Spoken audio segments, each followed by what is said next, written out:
हिंदू धर्म नहीं, अंधविश्वास है। 33 करोड़ देवी देवता, ये कभी पेड़ की पूजा करते हैं, कभी ये पानी की पूजा करते हैं, बारिश हो रही है तो ये बारिश की पूजा कर रहे हैं। मतलब इनका बस चले तो पूरी दुनिया की पूजा कर देंगे, पूरी दुनिया को ही भगवान मान लेंगे। ऐसा थोड़ी भगवान होता है। हवन करना, पूजा करना, या फिर नंगे पाँव चलना, योगा करना, क्या बकवास है ये सब कुछ। हम सिर्फ साइंस में मानते हैं, जो साइंस कहेगी हम सिर्फ वही मानते हैं। बहुत सुना होगा ना आपने ये सब कुछ। ठीक है, अगर आप साइंस मानते हैं तो हम आपको साइंस बताते हैं। आज मैं आपको बताऊंगी कि हिंदू धर्म के पीछे छुपी हुई साइंस। बहुत सी ऐसी चीजें हैं जो साइंटिस्ट अभी डिस्कवर कर रहे हैं, बट वो ऑलरेडी हमारे हिंदू ग्रंथों में या फिर हमारे पुराणों में ऑलरेडी मेंशन्ड है। तो आज हम कवर करेंगे कि हिंदू धर्म क्या है, सनातन धर्म क्या है, ओम की क्या मान्यता है, हवन क्यों होते हैं, लोग मंदिर क्यों जाते हैं, तिलक क्यों लगाते हैं, और ये व्रत करने के क्या फायदे होते हैं। And in the end I tell you कि ये जो 33 करोड़ देवी देवताओं का कॉन्सेप्ट है वो आया कहाँ से और इसका मतलब क्या है। क्या हिंदू लोग सही में 33 करोड़ देवी देवताओं की पूजा करते हैं या इसके पीछे भी कोई और बात है। आगे बढ़ने से पहले don't forget to like, share, comment and subscribe. And also you can comment if you have anything in your mind. अगर आपको लगता है कि मुझे कोई और टॉपिक भी है जो कवर करना चाहिए, या फिर अगर मैं कुछ मिस आउट कर रही हूँ तो आप वो ज़रूर कमेंट कर सकते हैं। And ping the notification button if you like the content. अगर आपको भी और जानना है कैसे साइंस और रिलीजन साथ में हम मिक्स कर सकते हैं, या फिर कैसे रिलीजन के पीछे साइंस छुपी हुई है, अगर इसके बारे में आप और जानना चाहते हैं तो आप मेरी और भी वीडियोस देख सकते हैं और नोटिफिकेशन बटन दबा सकते हैं ताकि आपको और अपडेट्स मिलते रहें। सबसे पहले बात करते हैं हमारी सबसे बड़ी कंफ्यूजन की, ये हिंदू धर्म है क्या। सो हिंदू धर्म एक्चुअली में एग्जिस्ट ही नहीं करता है। इस धर्म का नाम हिंदू है ही नहीं। तो ये हिंदू शब्द आया कहाँ से। हमारे देश की सबसे पुरानी जो पहचान थी वो थी सिंध रिवर। तो सिंध के उस पार रहने वाले लोगों को सिंधु कहा जाता था। फिर एंट्री हुई पर्शियंस की। तो पर्शियंस की जो पुरानी लैंग्वेज थी उसमें स और ह में साउंड सेम प्रोनाउंस होती थी, मतलब कि वो एस को एच की तरह ही प्रोनाउंस करते थे। इसलिए उन लोगों ने सिंधु को बोलना शुरू कर दिया हिंदुस्तान, और फिर सिंध रिवर के उस साइड रहने वाले लोगों का नाम पड़ गया हिंदुस्तानी और हिंदुस्तान। उसके बाद ग्रीक्स की एंट्री हुई और ग्रीक्स ने भी उन्हीं से वो वर्ड लिया और फिर उन्होंने बना दिया इंडिया, और जो रिवर थी हमारी सिंधु उसको बना दिया इंडस रिवर। हिंदू कोई धर्म नहीं था, हिंदू बस on the basis of geography Persians ने हमें नाम दिया और हमने उसे अपना बिलीफ ही बना लिया। तो फिर धर्म क्या है, अगर ये हिंदू धर्म नहीं है तो क्या है। इसका नाम है सनातन धर्म। सनातन धर्म का मतलब है जो शाश्वत है, जो हमेशा से था और जो हमेशा रहेगा। ये सिर्फ पूजा पाठ तक सीमित नहीं है, ये एक जिंदगी, ये एक जीवन जीने का तरीका है। इसमें अंधविश्वास नहीं, अनुभव और अंडरस्टैंडिंग है। बहुत सी चीज़ें जो हमने अंधविश्वास समझकर इग्नोर कर दी या पीछे छोड़ दी, वही चीज़ आज साइंस डिस्कवर कर रहा है, और वो देखने के बाद हम सोचते हैं हाँ हाँ ये लॉजिकल है, ये सही है। बट जब वही चीज़ें हमें हमारे बुजुर्ग बताते थे या हमारी बुक्स में लिखा होता था तो हमें लगता था कि ये सिर्फ अंधविश्वास है। कहते हैं ना, घर की मुर्गी दाल बराबर, यही होता है जब सब कुछ मिल जाए। तो चलिए शुरू करते हैं। स्टार्ट करते हैं ओम से। आपने ओम शब्द तो बहुत बार सुना होगा। कोई भी मंत्र जाप हो या कोई अगर योगा भी करता है तो वो हमेशा ओम करता है। तो ओम सिर्फ एक वर्ड है जो ऐसे ही हमारे पूर्वजों ने बोलना शुरू कर दिया, या ओम के पीछे भी कोई राज है। सिर्फ ओम ही क्यों, why not anything else, why only Om. Om सिर्फ एक साउंड नहीं है, वो एक वाइब्रेशन है। इसकी जो वाइब्रेशन है वो 432 हर्ट्ज की होती है, और जो हमारा यूनिवर्स का रिदम है it is closest to that. Even अगर आपने न्यूज़ में देखा होगा अभी रिसेंटली, जो यूनिवर्स की साउंड कैप्चर की गई थी it was Om. I won't say that it was directly Om, वो ओम के काफ़ी ज़्यादा क्लोज थी, ऑलमोस्ट ओम ओनली। तो अमेजिंग, हमारे एंसेस्टर्स को कैसे पता था कि जो ओम है वो यूनिवर्स की साउंड है। और ओम बोलने का वैसे फ़ायदा क्या है।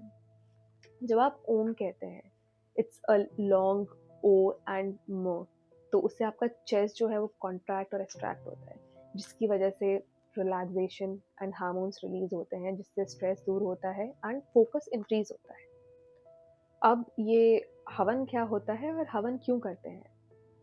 अब रिसेंटली ये हुआ था कि कोरोना बहुत ज़्यादा फैल गया, तो लोगों ने हवन करना शुरू कर दिया और लोगों ने उनका बहुत मजाक उड़ाया कि ये हर चीज़ में हवन कर लेते हैं और ठीक हो जाता है।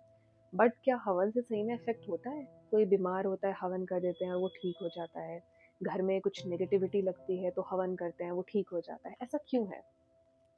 हवन में जो लकड़ियाँ जलाई जाती हैं और उसमें जो सामग्री डाली जाती है, जैसे कि घी, चंदन, टर्मरिक और नीम, तुलसी, जो भी चीज़ें जलाई जाती है, वो एक एयर प्यूरिफायर की तरह काम करती है। ये रिसर्चर्स ने फाइंड आउट किया था कि 90% ऑफ एयरबॉर्न डिसीजेज जो हैं वो हवन की वजह से कम हो जाती है। एंशियंट टाइम में जब एंटीबायोटिक्स नहीं होती थी तो उनके लिए हवन ही काम किया करता था, और इवन आज भी हवन बहुत ही ज़्यादा इफेक्टिव होता है। और हवन प्लस मंत्र पॉजिटिव आयंस रिलीज करता है, जिससे फोकस बढ़ता है, स्ट्रेस रिलीज होता है और पॉजिटिविटी ऑब्वियसली वो तो आती ही है। तो अगली बार कोई कहे कि हवन बेकार की चीज़ है, नहीं, it is the best way to purify your air, your surrounding. अब मंदिर, लोग मंदिर क्यों जाते हैं? तो मंदिर सिर्फ एक भगवान देखने की जगह नहीं है, भगवान तो हर जगह होते हैं, आप घर पे भी अपना मंदिर बना सकते हो। पर जो पुराने ज़माने में मंदिर बनते थे, वो बहुत सोच समझ के बनते थे। वो ऐसी जगह पे बनते थे जहाँ पे अर्थ की मैग्नेटिक फोर्स जो है वो ज़्यादा होती है, जिससे पॉजिटिविटी आए। तभी जब भी कोई मंदिर जाता है तो वो शांत हो जाता है। और जो मंदिर की घंटी है, उसमें से wave, it is also a vibration. जब हम मंदिर की घंटी बजाते हैं तो उससे वाइब्रेशन निकलती है, वेव्स निकलते हैं, जिससे जो आपका माइंड है वो पॉजिटिव हो जाता है, नेगेटिविटी दूर हो जाती है। इट इज़ नॉट अंधविश्वास, इट इज़ न्यूरो साइंस। अगर आपने न्यूरो साइंस में पढ़ा होगा कि हाउ वाइब्रेशन वेव्स आपके माइंड को फ्रेशन अप करती हैं या फिर आपके माइंड को एक्टिव करती हैं। अब ये बिंदी और ये पूजा के बाद तिलक क्यों लगाया जाता है? तिलक और बिंदी हमेशा दोनों आईब्रोज के बीच में इस सेंटर पॉइंट पे लगाई जाती है, जिसे थर्ड आई भी कहा जाता है। और इसे हमारे न्यूरो साइंस में प्रीफ्रंटल कॉर्टेक्स की एक्टिविटी से भी जोड़ा जाता है। तो बिंदी यहाँ पे क्यों लगाई जाती है और इसमें चंदन और कुमकुम क्यों लगाया जाता है? चंदन और कुमकुम नेचुरल कूलेंट का काम करते हैं। जब भी आप इस पॉइंट पे कोई भी नेचुरल कूलेंट लगाते हैं, इससे आपका स्ट्रेस रिलीज होता है और ये एंजाइटी, डिप्रेशन, इन सब चीज़ों में भी बहुत हेल्प करता है। इससे आपके जो ब्रेन की वेव्स हैं वो ओपन हो जाती हैं, वो एक्टिव हो जाती हैं। अब आपने परिक्रमा या फिर मंदिर के आसपास चक्कर काटने के बारे में तो सुना ही होगा, और लोग सोचते हैं कि ऐसा क्यों करते हैं। तो इसके पीछे भी एक साइंटिफिक रीज़न है। जब आप क्लॉकवाइज घूमते हैं तो आपका जो ब्लड का सर्कुलेशन है वो साफ हो जाता है, और आपके जो राइट एंड लेफ्ट ब्रेन है वो दोनों सिंक्रोनाइज हो जाते हैं। और इससे आपकी जो मेडिटेशन पावर या फिर जो आपका फोकस पावर कहते हैं वो इंक्रीज हो जाता है। इसे आज की भाषा में या आज के लोग इसे माइंडफुलनेस वॉकिंग कहते हैं। अब करते हैं बात फास्ट की। तो लोग फास्ट क्यों करते हैं? ये तो अंधविश्वास है। बट अब जब साइंस ने आगे कहा है कि इंटरमिटेंट फास्टिंग करनी चाहिए, तो सब फूल बन रहे कि I am on intermittent fasting. जिन लोगों को शर्म आती थी बोलने में कि मैंने व्रत किया हुआ है, मतलब जो करते ही नहीं थे, टू बी वेरी ऑनेस्ट, वो कहते हैं कि हम इंटरमिटेंट फास्टिंग कर रहे हैं, और उनके लिए intermittent fasting is a cool word, क्योंकि वो साइंस ने डिस्कवर किया है। बट ये चीज़ तो हमारे इंसेस्टर्स ने हमें पहले ही बोली हुई थी फास्ट करने के लिए। बट एक चीज़ मुझे रियलाइज़ हुई है कि पुराने ज़माने में लोग भगवान के नाम पे चीज़ें करवाते, जो चीज़ें हमारे लिए अच्छी हैं, हमारे शरीर के लिए अच्छी हैं या हमारी वेल बीइंग के लिए अच्छी है, वो चीज़ें हमें भगवान के नाम से डरा के किया जाता था कि भगवान के लिए फास्ट करोगे, भगवान खुश होंगे। क्योंकि शायद हमारे धर्म में हमारी बॉडी को ही भगवान माना जाता है, कि अगर मैं फास्ट करती हूँ तो मेरी बॉडी ही हेल्दी होगी। फास्ट करने के क्या बेनिफिट्स हैं? इंटरमिटेंट फास्टिंग बोल लो या नॉर्मल फास्टिंग बोल लो, दोनों के क्या बेनिफिट्स हैं? आपका मेटाबॉलिज्म स्ट्रांग होता है, आपके डेड सेल्स या फिर जो आपके हार्मफुल सेल्स होते हैं वो डिस्ट्रॉय हो जाते हैं, आपकी बॉडी के डाइजेशन सिस्टम को रिलैक्सेशन मिलता है। तो ये चीज़ तो ऑलरेडी डिफाइंड थी, राइट? चलो अब नेक्स्ट टॉपिक पे जाते हैं। अब हम बात करते हैं सबसे ज़्यादा हॉट टॉपिक, सबसे ज़्यादा popular topic, that is 33 crore देवी देवता। क्या हमारे सही में 33 करोड़ देवी देवता होते हैं? नहीं। 33 करोड़ का मतलब है 33 कोटि। So the original word was कोटि। कोटि के दो मीनिंग्स होते हैं। एक होता है हमारा करोड़, जो लोगों ने अज्यूम कर लिया कि अगर ये कोटि है तो इनका मतलब करोड़ ही है। और जो दूसरा वर्ड होता है वो होता है वेराइटी, या डिफरेंट काइंड ऑफ, या टाइप्स जिसे कहते हैं।